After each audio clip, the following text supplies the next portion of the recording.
crunch of dry corn stalks still echoes in my nightmares. It's been 3 years since that night in the maze, but every October, as the leaves turn and the air grows crisp, I'm right back there, lost, terrified, and certain I'd never make it out alive. It was supposed to be a fun night out with friends.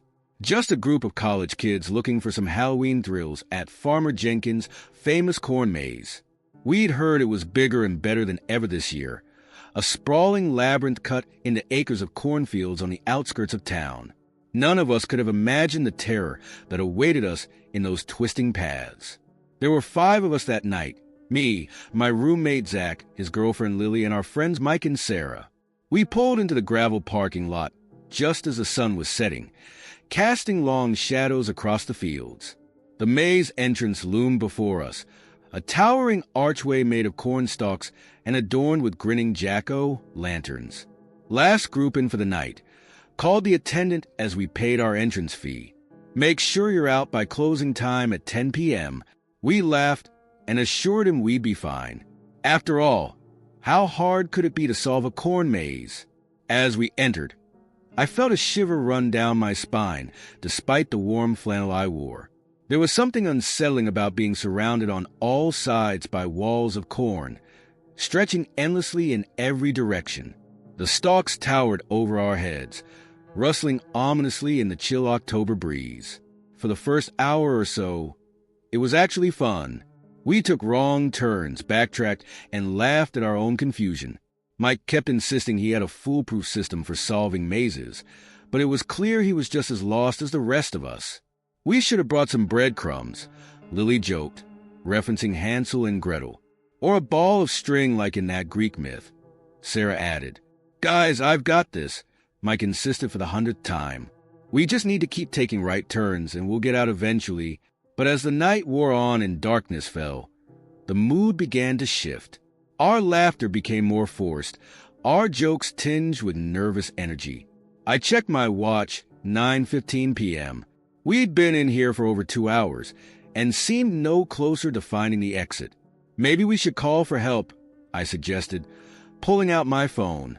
My heart sank as I saw the no service message on the screen. No signal, Zach confirmed, checking his own device. Must be too far out in the boonies.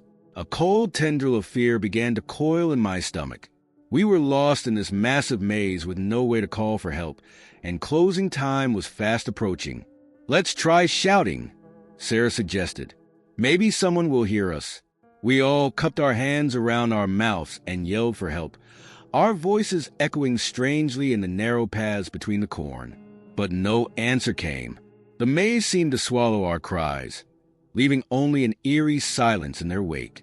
That's when we first heard it, a rustling in the corn that didn't match the wind. It was too deliberate, too rhythmic, like footsteps. Hello, Lily called out tentatively. Is someone there? No response came, but the rustling grew louder, closer. We huddled together, peering into the darkness between the rows of corn. I felt the hairs on the back of my neck stand up as a shadow seemed to move just out of sight. It's probably just the maze workers coming to tell us it's closing time, Zach said, but his voice trembled slightly. We picked up our pace, taking turns at random now in our desperation to find the exit. The rustling followed us, always just out of sight, but growing ever closer. Sometimes it seemed to come from multiple directions at once, as if we were being herded by unseen presences. My watch read 10:30 p.m. when we stumbled into a small clearing in the heart of the maze. In the center stood a scarecrow, illuminated by a single flickering lantern. Its burlap face seemed to leer at us in the dancing shadows. Guys, Mike said slowly, does anyone remember passing this before? We all shook our heads. In our hours of wandering, we'd never come across this clearing. It felt wrong somehow, as if we'd stumbled into a place we weren't meant to find. As we stood there catching our breath, I noticed something that made my blood run cold. At the base of the scarecrow, partially hidden by fallen corn husks, was a pile of objects. Cell phones, wallets, car keys, personal belongings left behind by other lost wanderers. We need to get out of here. Now, The fear in my voice was unmistakable. We turned to leave the clearing, only to find our path blocked by a figure emerging from the corn. It was Farmer Jenkins, his weathered face expressionless in the dim light. Now, he said, his voice as dry and brittle as the corn stalks around us. Where do you think you're going? The fun's just getting started.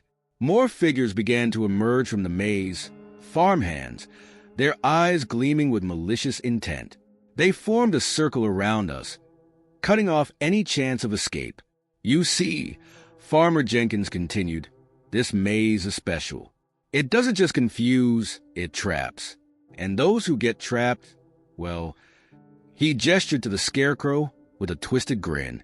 They become a permanent part of the attraction. My mind raced, trying to make sense of what was happening. This couldn't be real. It had to be some sick Halloween prank. But the menace in Farmer Jenkins' eyes and the very real fear I felt told me this was no joke. Please, Lily sobbed, just let us go. We won't tell anyone, I swear.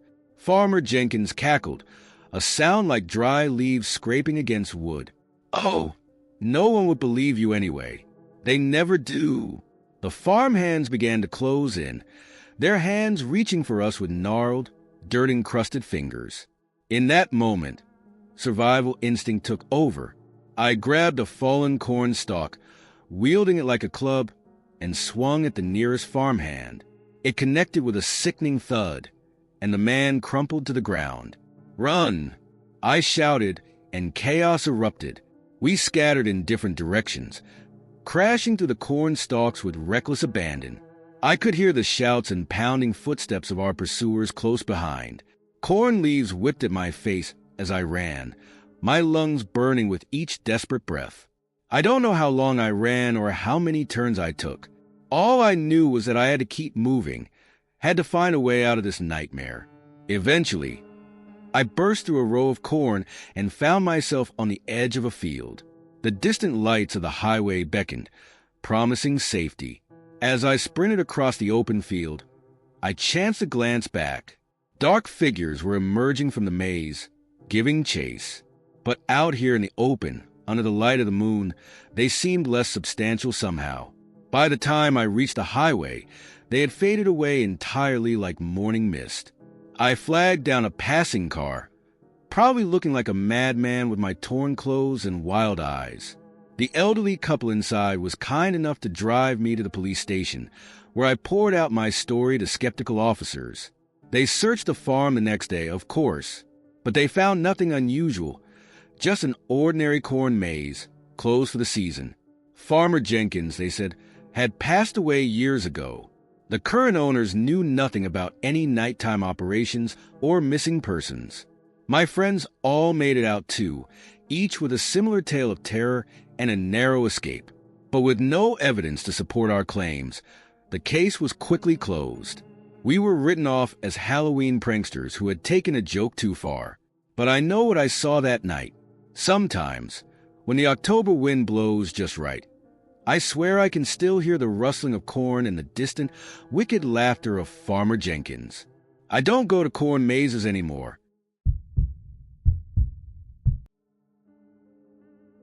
The moment I saw those lifeless eyes peering through the mask, I knew this wasn't just another costume. My Halloween party had become a nightmare, and the uninvited guest was about to turn my world upside down. I'd always loved throwing parties, but this year's Halloween bash was meant to be special. I'd recently moved into a charming old apartment in the heart of the city, and I was eager to show it off to my friends. The place had character. Creaky hardwood floors, large windows with intricate moldings, and even a small balcony overlooking the bustling street below. It was the perfect setting for a spooky soiree. I spent weeks planning every detail. The menu was a mix of classic Halloween treats and more sophisticated appetizers. Jack-o' lanterns grinned from every corner, their flickering candles casting dancing shadows on the walls. Fake cobwebs draped the ceiling, and a playlist of eerie soundscapes and classic monster movie themes set the mood. As my guests started to arrive, I felt a surge of pride. Everyone seemed impressed with the decorations and the overall ambience. I'd gone all out with my own costume too, a glamorous 1920s flapper, complete with a beaded dress, long cigarette holder, and a feathered headband.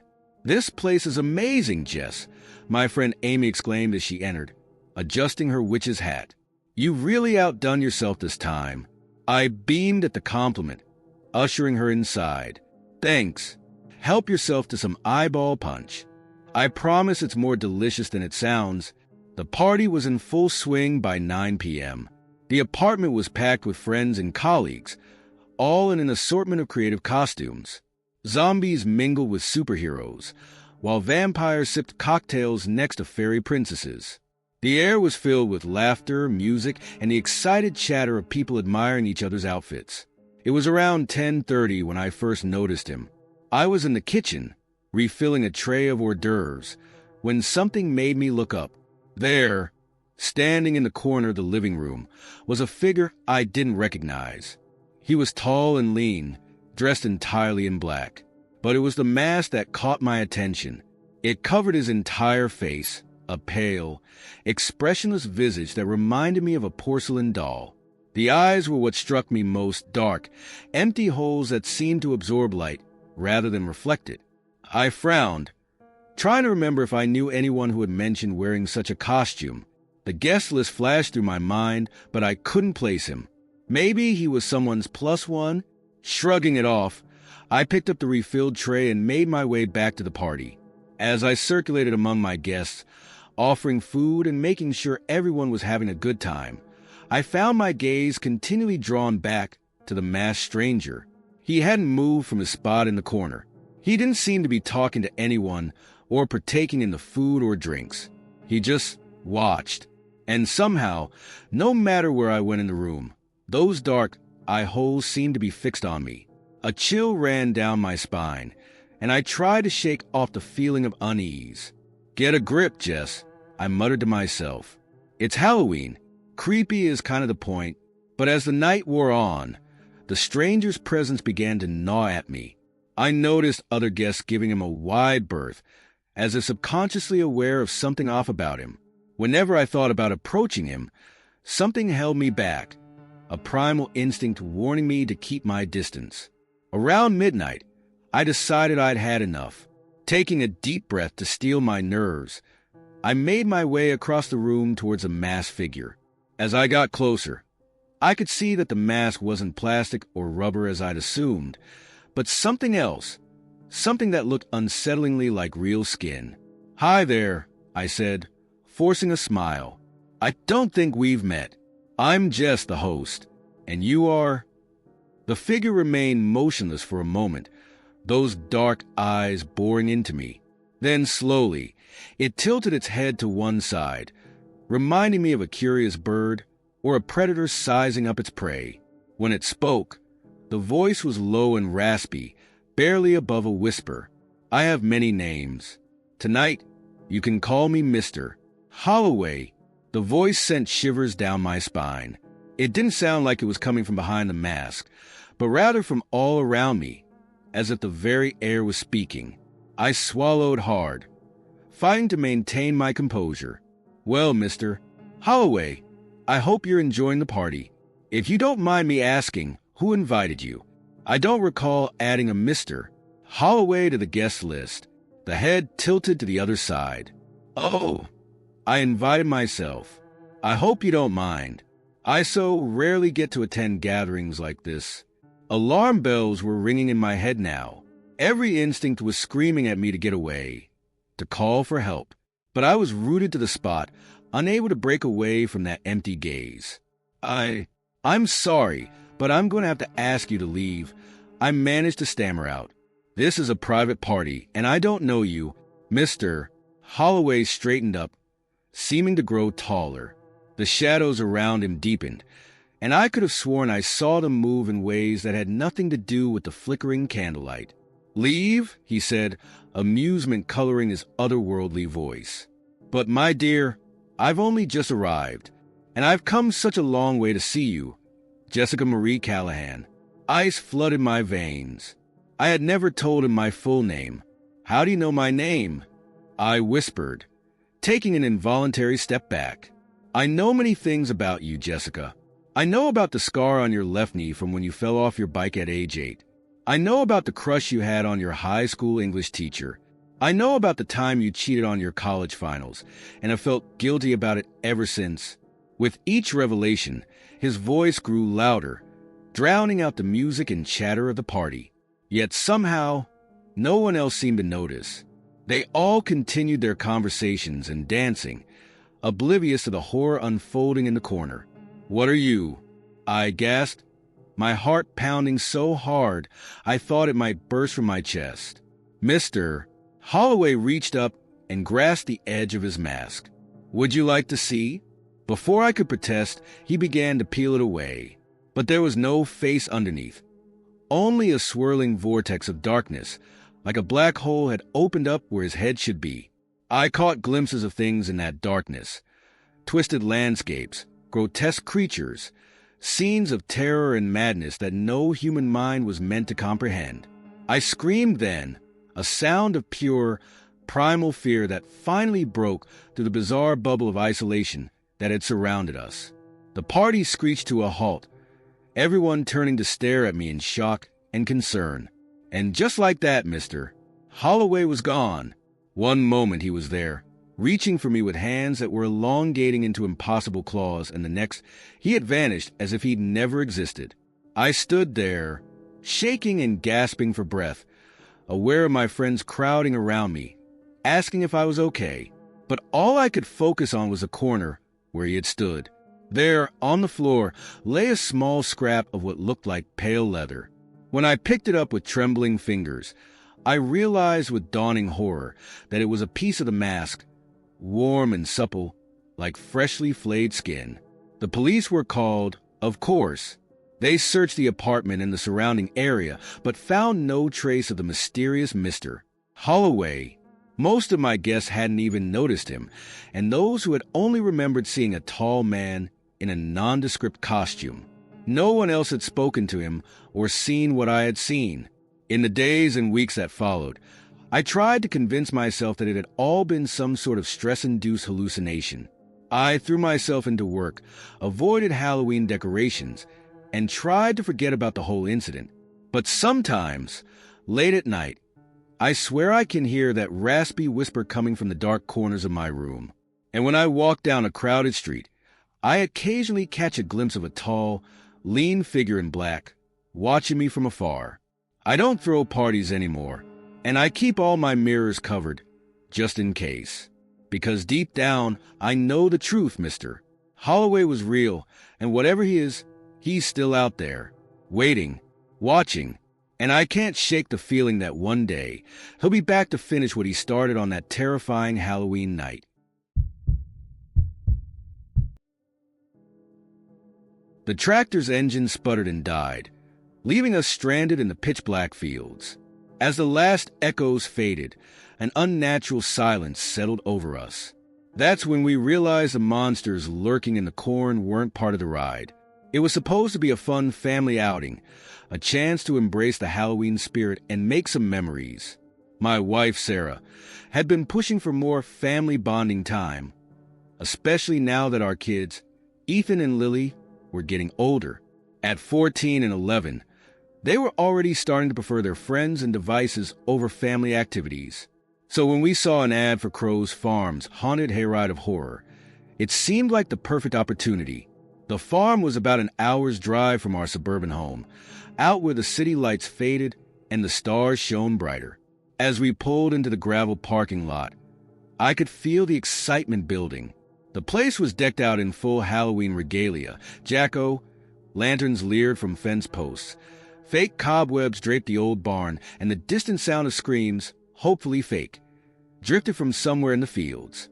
"This is going to be awesome," Ethan exclaimed, his earlier reluctance forgotten in the face of spooky delights.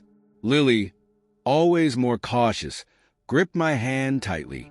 "It's not too scary, right, Dad?" I gave her hand a reassuring squeeze. "Don't worry, sweetie. It's all just pretend. And if it gets too much, you can always hide your face in my jacket."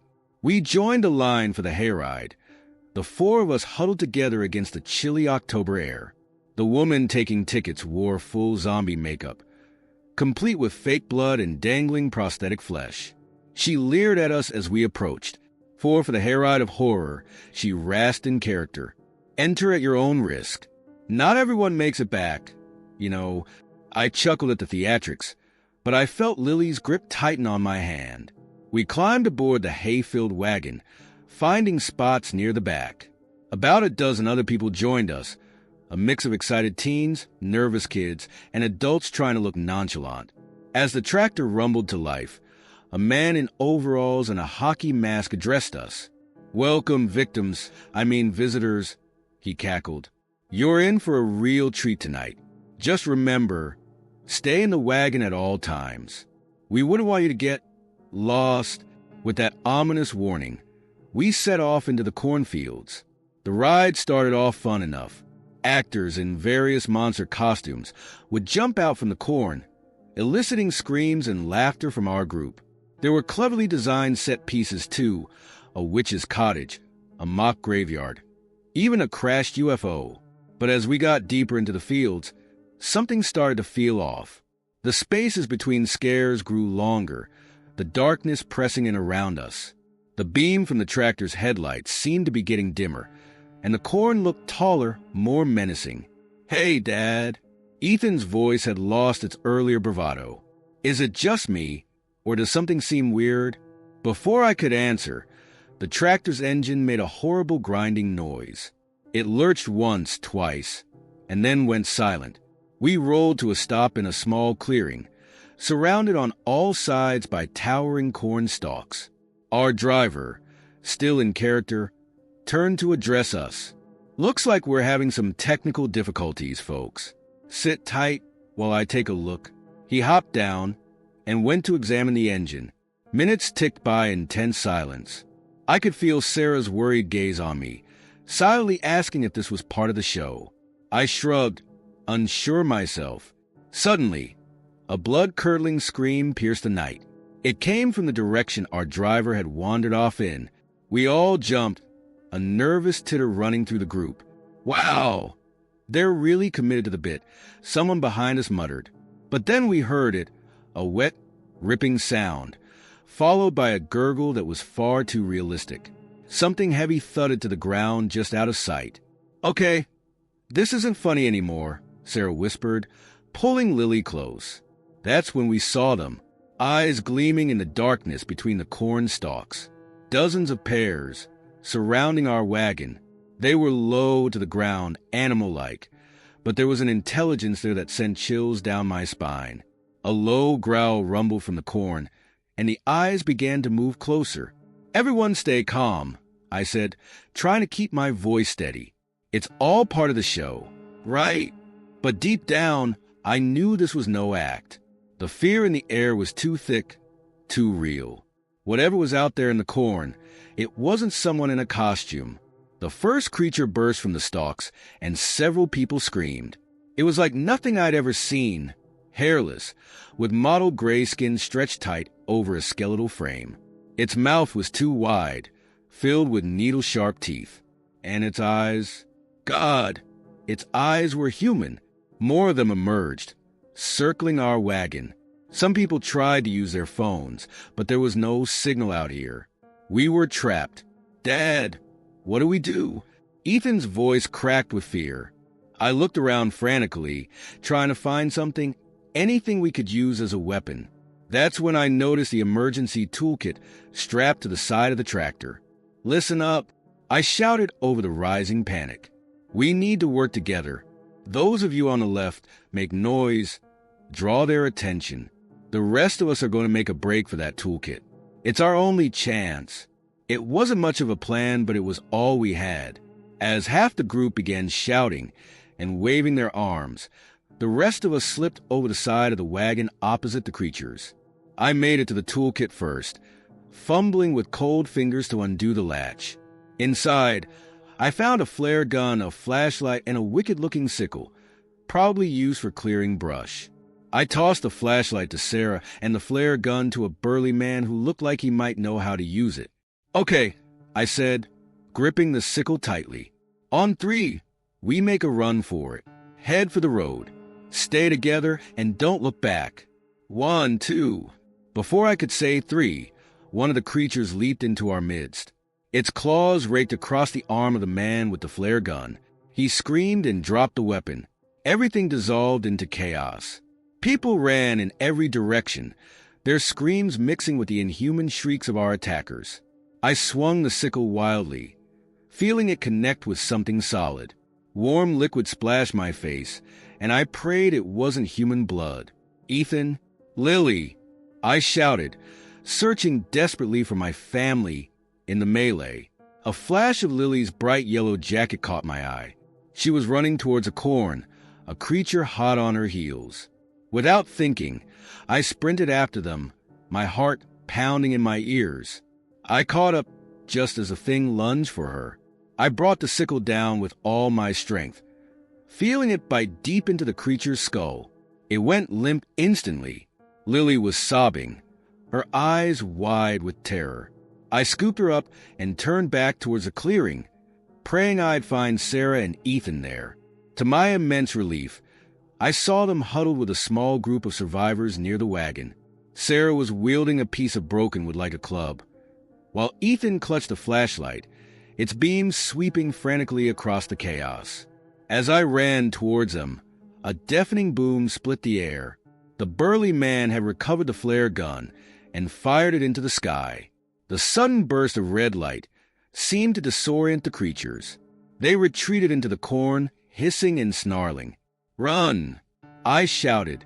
While they're confused, our ragged group took off towards where we thought the road might be. We crashed through the corn, the stalks whipping at our faces and arms. Behind us, I could hear the creatures regrouping, their howls getting closer. Just when I thought my lungs would burst, we broke free of the cornfield. The distant lights of the farm were visible down the road. With a final burst of energy, we sprinted towards safety. We made it to the main barn, collapsing in exhaustion as bewildered staff members rushed to our aid. Of the 20 people who had started the hayride, only 8 of us had made it back. The police were called, of course. A search party was organized, but they found nothing. No bodies, no blood, not even the broken-down tractor. It was as if the whole thing had never happened. In the days and weeks that followed, we tried to make sense of what we'd experienced. The official story was that it had been an elaborate hoax, a Halloween prank gone wrong.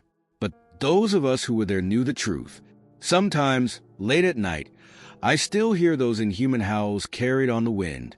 And when I drive past cornfields in the fall, I can't help but wonder what might be lurking just out of sight, waiting for unwary travelers. We don't go on hayrides anymore. Some thrills aren't worth the risk.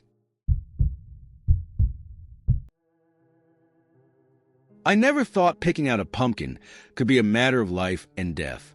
But as I stood in that lonely roadside patch, watching the old man's eyes glint with malice, I realized I'd stumbled into something far more sinister than a simple Halloween tradition. It was a crisp October afternoon when I decided to stop at the small pumpkin patch on the outskirts of town. I'd been so busy with work lately that I'd nearly forgotten about decorating for Halloween. The sight of the quaint little stand, with its hand-painted sign reading Gresham's Gourds, seemed like the perfect solution to my procrastination. I pulled my car onto the gravel shoulder, the tires crunching as I came to a stop. The place looked deserted at first glance. Just rows upon rows of pumpkins, sprawling across a field, their orange bodies stark against the brown earth. A weathered barn stood in the background, its red paint peeling to reveal gray wood underneath. As I got out of my car, the wind picked up, sending dry leaves skittering across the ground. The rustling seemed unusually loud in the eerie silence that blanketed the area. No bird singing, no distant traffic, just a whisper of wind through corn stalks. "Hello," I called out, peering around for any sign of the proprietor. "Anyone here?" For a moment, there was no response. Then, so suddenly it made me jump, an old man emerged from behind a stack of hay bales. He moved with an odd, shuffling gait, his body bent and gnarled like an ancient tree.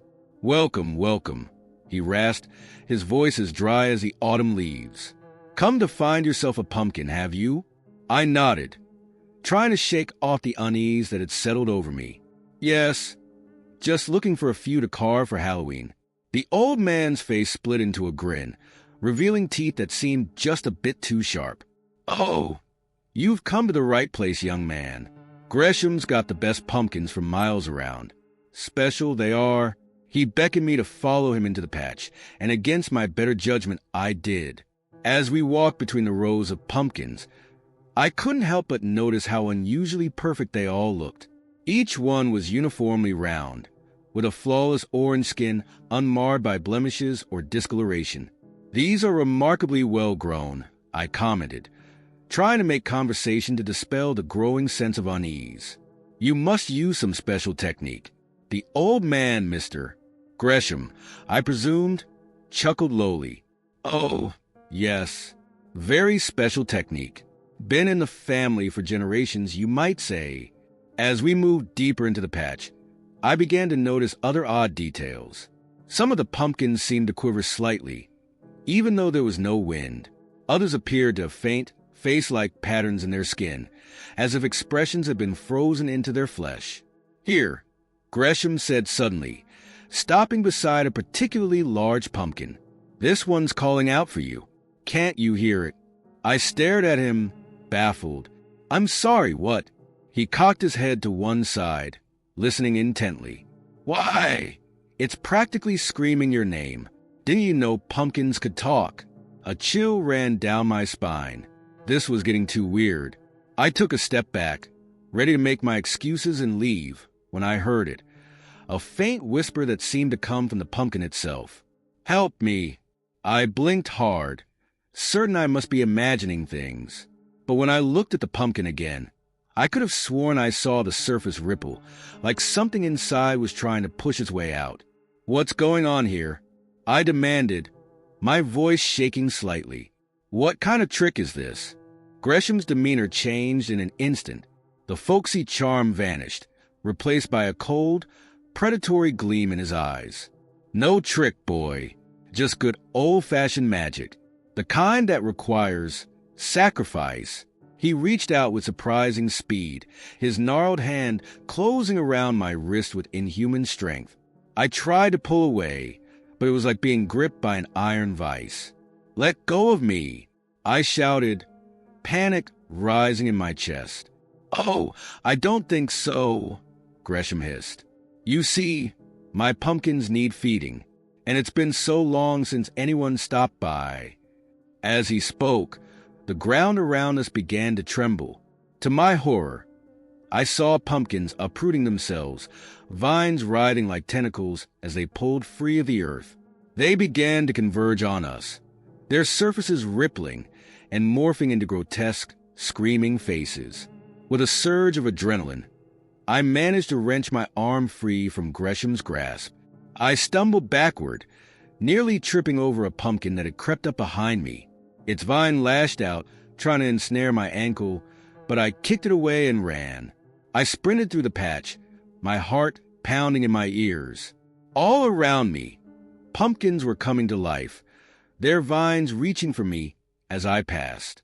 I could hear Gresham's cackling laughter echoing across the field, mixed with the unearthly moans coming from the gourds. As I ran, I began to notice other things hidden among the pumpkins, a glint of metal here, a scrap of cloth there. With dawning horror, I realized I was seeing the remnants of other victims. Car keys, wallets, a child-stuffed animal half buried in the dirt. I finally broke free of the patch, gasping for air as I reached my car. My hand shook so badly I could barely get the key in the ignition.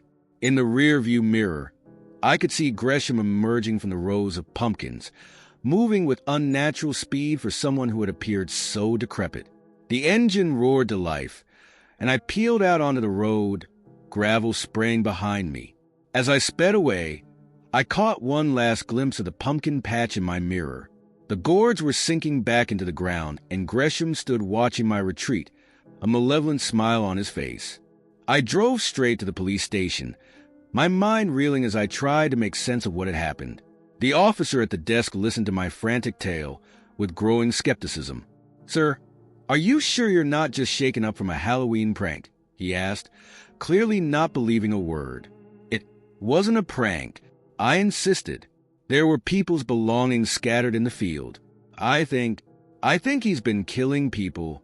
The officer sighed, but agreed to send a patrol car to check it out. I waited anxiously in the station, jumping at every sound. Hours later, the officers returned, looking confused. "We searched the entire area," one of them told me. "There's no pumpkin patch there, just an empty field. Are you sure you have the right location?" I couldn't believe it. I described the spot in detail, even drew a map, but they insisted there was nothing there. No barn, no pumpkins, no sign of the old man. In the days that followed, I tried to convince myself that it had all been some sort of stress-induced hallucination. I threw myself into work, avoided anything pumpkin-related, and tried to forget the whole incident. But then the dream started. Night after night, I found myself back in that pumpkin patch, running from grasping vines and leering orange faces. I'd wake up in a cold sweat, the echo of Gresham's laughter ringing in my ears. A week after my encounter, I was driving home from work when I saw it, a small hand-painted sign by the side of the road. Gresham's Gourds, 1 mile ahead. My blood ran cold. The sign was in a completely different location than before, miles from where I'd originally found the patch. I sped past, my knuckles white on the steering wheel. But as I drove, I couldn't shake the feeling that I was being watched. In my rear-view mirror, just for a moment, I thought I saw a flash of orange in the growing darkness. I don't know if Gresham's pumpkin patch is real, or if I'm losing my mind. All I know is that every October, I lock my doors, close my curtains, and wait for November to come. And if I hear a whisper in the night that sounds like rustling leaves, I plug my ears and remind myself, it's just the wind. It has to be just the wind. Because if it's not, well, let's just say I don't want to find out what happens when the pumpkins come calling.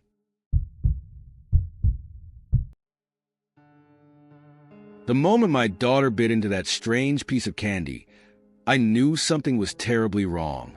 Her eyes glazed over, and she started screaming about monsters that weren't there.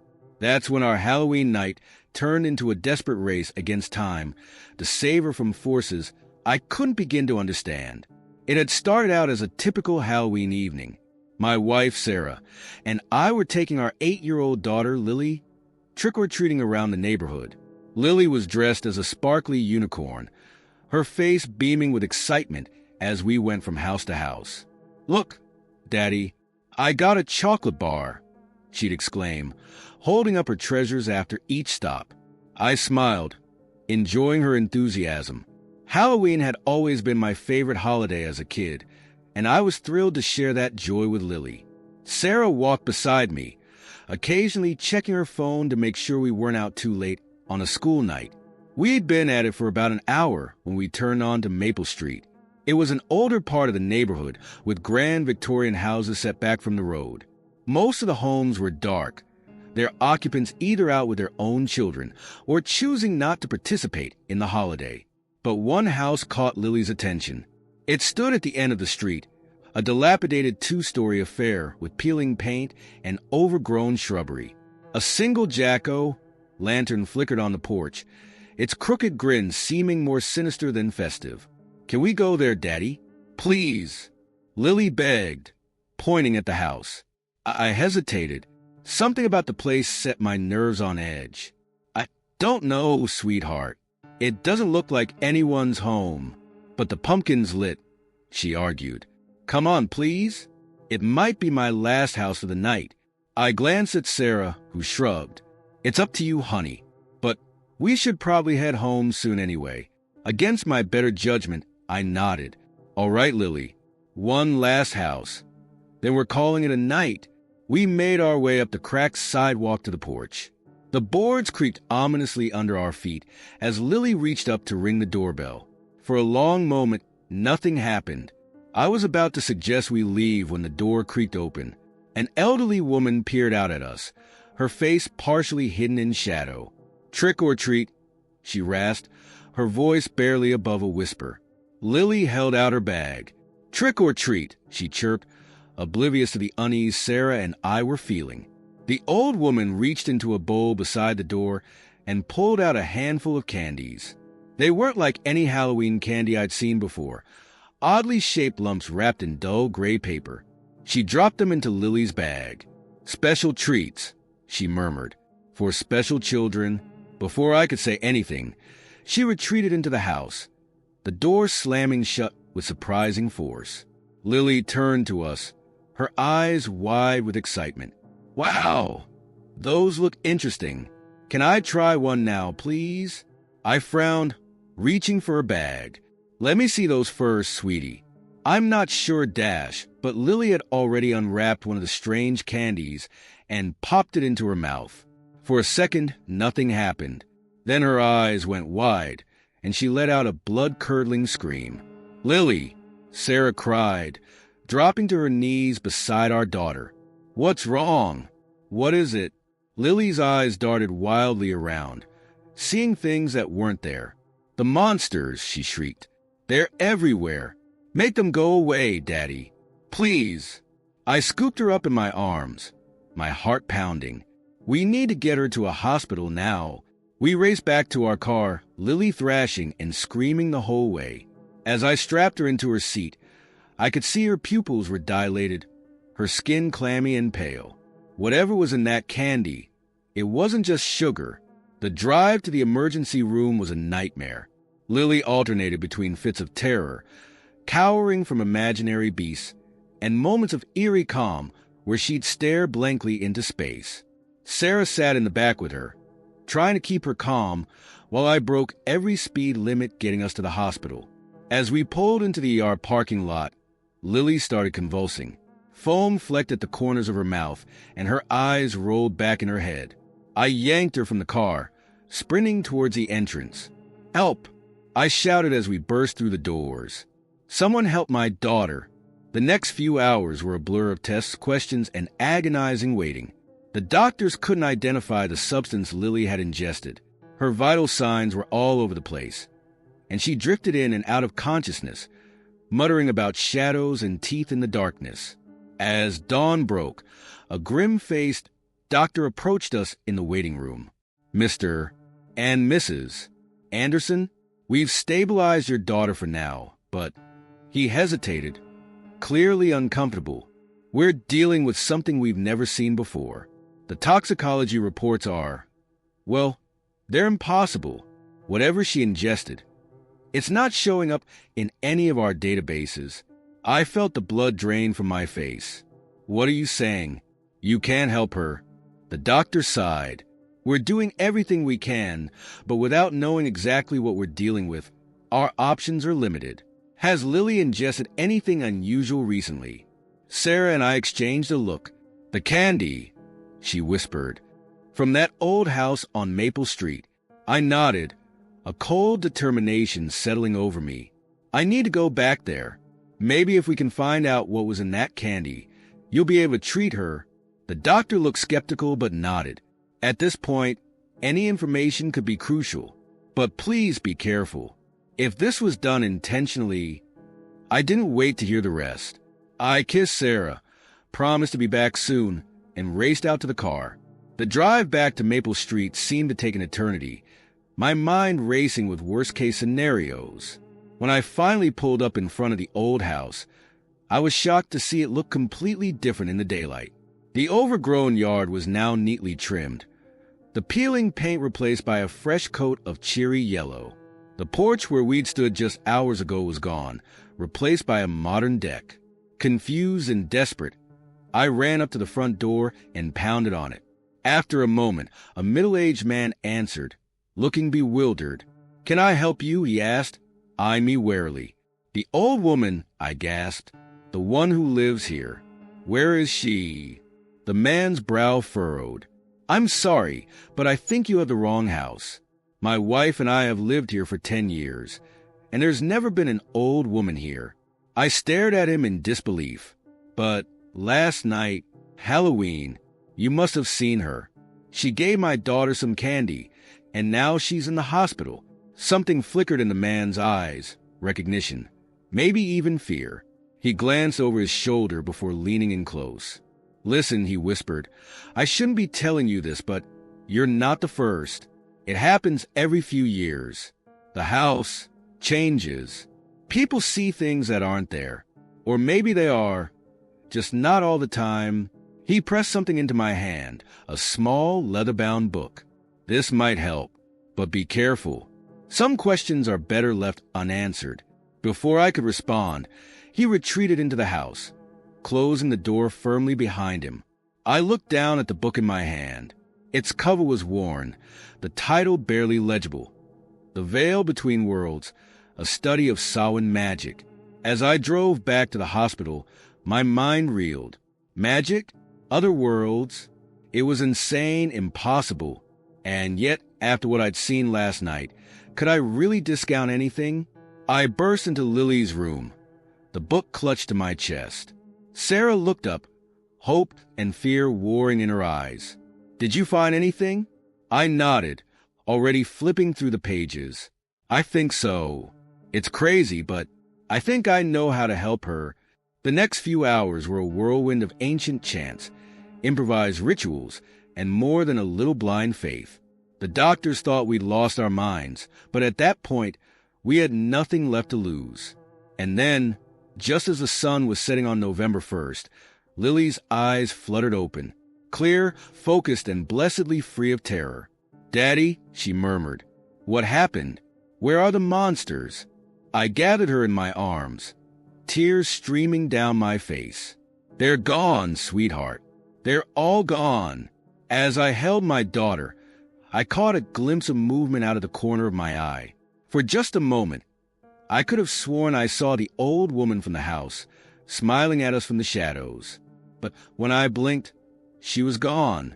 I don't know if what we experienced that Halloween night was magic, some kind of mass hallucination, or something even stranger. All I know is that every year now, when October 31st rolls around, I make sure our porch light stays off and our doors stay locked. Because some treats, no matter how tempting, come with too high a price.